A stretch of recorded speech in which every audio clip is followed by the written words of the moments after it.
Et bienvenue dans votre émission d'actu À cœur ouvert. On est de retour cette semaine avec du nouveau et du vieux, puisqu'on a raté des trucs sympas et qu'on n'a aucun souci à assumer de rattraper le retard. Mais en bonus cette semaine, de l'inattendu complet qu'on vous réserve pour la seconde partie de la vidéo. Allez, c'est parti. Half-Life Alyx a reçu un nouveau mode en ce début d'année qui envoie du lourd. De son petit nom Cityscape, il vous propose de jouer un citoyen lambda qui, à cause d'une panne technique, se retrouve libéré de prison et recevra 20 000 un gant technologiquement avancé pour tenter de s'échapper de la cité 17. Et ce mode, parmi tous ceux qu'on a testés en tout cas, est le meilleur à ce jour. Pour faire simple, les 2 heures de gameplay qu'il propose sont excellentes, que ce soit en level design, en rythme ou en immersion. Et on ne ferait pas nécessairement la différence avec un mode officiel de chez Valve. Donc si vous souhaitez continuer l'aventure, le lien est dans la description de la vidéo et on vous le conseille vivement. Ce que l'on vous conseille vivement également, et dont le lien est aussi dans la description de la vidéo, c'est un jeu dont on avait raté la sortie en décembre. Oh, la honte! Ah ouais, mais faut avouer à moitié pardonné, paraît-il. Alors, ce shoot'em up en VR est tout simplement génial. Il propose des phases standards en vue de dessus, mais aussi, pour varier les plaisirs en cours de route, un mode en vue cockpit et un mode en vue subjective avec du coup un gameplay un poil différent à chaque fois. Le tout est saupoudré d'un système d'upgrade et de missions qui lui donne une très bonne rejouabilité. Et un autre de ses plus est de se servir de la VR pour faire sortir des avions et d'autres objets de l'écran en vue standard, et ça fait carrément le café. Ou le chocolat chaud. Vous n'avez d'ailleurs même pas besoin de me croire sur parole sur le fait qu'il est génial, puisqu'une démo est disponible pour que vous puissiez le tester par vous-même. Que demande le peuple ? Que demande le peuple ? Des grosses licences en VR, pardi. Et tant mieux parce que cette année il devrait y en avoir au moins une. Ubisoft a confirmé via des propositions d'emploi que malgré les divers, chamboulements apocalyptiques du monde ? Ouais, voilà. Splinter Cell VR n'est pas annulé. Et en plus de son mode solo, ils aimeraient bien proposer un mode multijoueur en VR à la licence. On se demande si oui ou non ils seront capables de garder l'aspect infiltration dans ce mode ou si ce sera juste un shooter multijoueur de plus. Mais quoi qu'il en soit, vivement que ce soit là.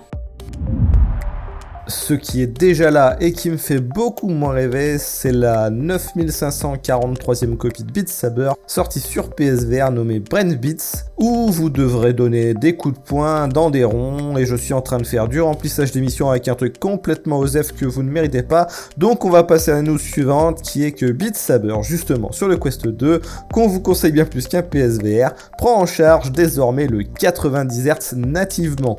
Tu peux expliquer ce que ça change pour les nouveaux venus, s'il te plaît ? Que ça change, ce sera beaucoup plus fluide, donc beaucoup plus agréable et moins fatigant visuellement sur de longues sessions et avec moins de cubes ratés dans le score final. Donc c'était indispensable et on se demande bien ce qui leur a pris autant de temps pour le faire. Du coup d'ailleurs, il est temps de... L'instant des contracts.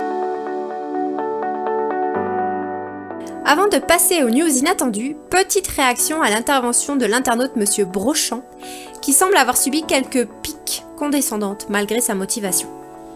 Quand on a démarré la VR avec le DK1, on a un peu tout vu et tout entendu. Ça ne va jamais marcher, c'est à réserver aux bornes d'arcade, et puis une fois la hype finie, ça va disparaître. On va tuer notre chat en jouant, on va tuer nos gosses, on va se faire cambrioler sans le voir, la maison va brûler sans que tu le saches. Enfin bref, n'importe quoi. Même un confrère.com, spécialiste en réalité virtuelle, expliquait que jouer debout, c'était une hérésie. Sur certains de ses tests, n'importe quoi. Toute révolution passe par 3 points. D'abord, c'est inutile. Ensuite, c'est dangereux. Et enfin, c'est évident. Et la VR avance petit à petit vers le 3e point. Pour ton petit problème d'entourage, il faut surtout bien choisir les applications en fonction du public qui les teste. C'est sans doute ça le plus important. Allez, actu suivante. Un nouveau casque VR est apparu sur la toile et au vu de l'accent anglais à couper au couteau dans la présentation, il est made in France et donc c'est carrément cool. L'idée derrière le Unai est de proposer un casque sans fil et sans manette, mais bardé de capteurs pour proposer du full body tracking. Oui, full body tracking, ça signifie même les pieds a priori, et le tout en sans fil via un boîtier annexe. Les développeurs n'en sont pas à leur coup d'essai puisqu'ils avaient déjà proposé un casque VR open source en 2K et 120 Hz. Ils m'ont confirmé par mail vouloir bien évidemment surpasser ces spécificités pour un maximum d'immersion. Par contre, Point de compatibilité avec SteamVR. Ils souhaitent avant tout développer le casque pour créer un métaverse dédié et cherchent à recruter pour le développement du projet. Donc si vous êtes intéressé, le lien est dans la description de la vidéo. Un petit peu moins français et un tout petit peu plus chinois, le Rockit Vision 2 est une paire de lunettes AR proposant un champ de vision de 40 degrés avec une nouvelle technologie d'onde optique. Ce périphérique devrait être particulièrement léger puisqu'il n'embarque ni batterie ni composant de calcul d'image. Son autonomie et sa puissance de rendu seront donc en fonction du smartphone, de la tablette ou du PC avec lequel il sera connecté en filaire. Les lunettes contiennent par contre 2 haut-parleurs et 2 microphones qui pourront être utilisés pour du contrôle vocal. Il n'y a pas de prix ni de date de sortie pour le moment et la firme ciblerait davantage le tourisme, les expos et l'industrie. Mais on avoue que depuis Mario Kart AR, on est un peu plus intéressé par les avancées technologiques en AR.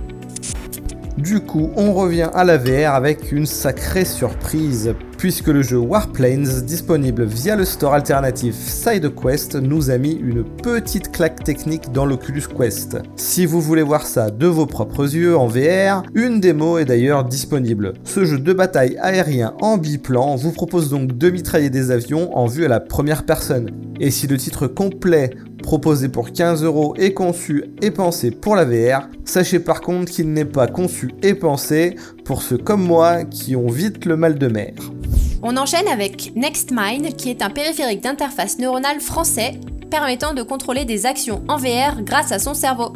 Il a refait parler de lui sur le site CNET puisqu'ils ont pu le tester longuement avec un Oculus Quest 2. On vous met bien évidemment tout ça en lien dans la description de la vidéo. Le périphérique n'est compatible avec aucun jeu pour le moment, mais si ça vous intéresse, le kit de développement est lui en tout cas dispo sur le site du constructeur pour la somme de 400 €. Allez, il est l'heure de la question. Comme chaque semaine, une question sera sélectionnée dans les commentaires pour l'émission suivante. Et c'est JB qui demande quelles sont les meilleures manettes qui ont la meilleure vibration pour les sensations de recul dans les FPS. Eh bien, je vais répondre un peu à côté de la question. Aucune.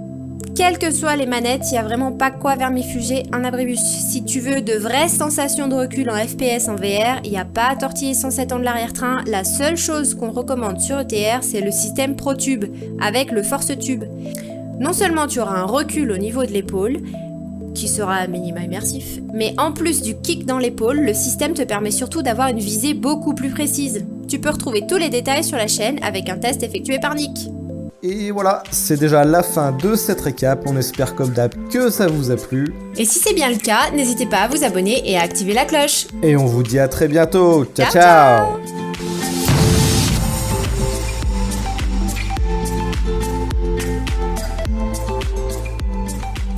Alors, d'après les statistiques de YouTube, vous n'êtes plus que 10% à visionner cette vidéo à ce stade. Donc vous êtes mes 10% préférés.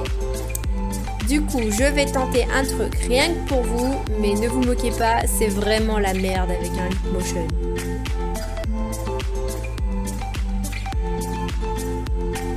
Ryuki no Jutsu. Tada! Cassez-vous.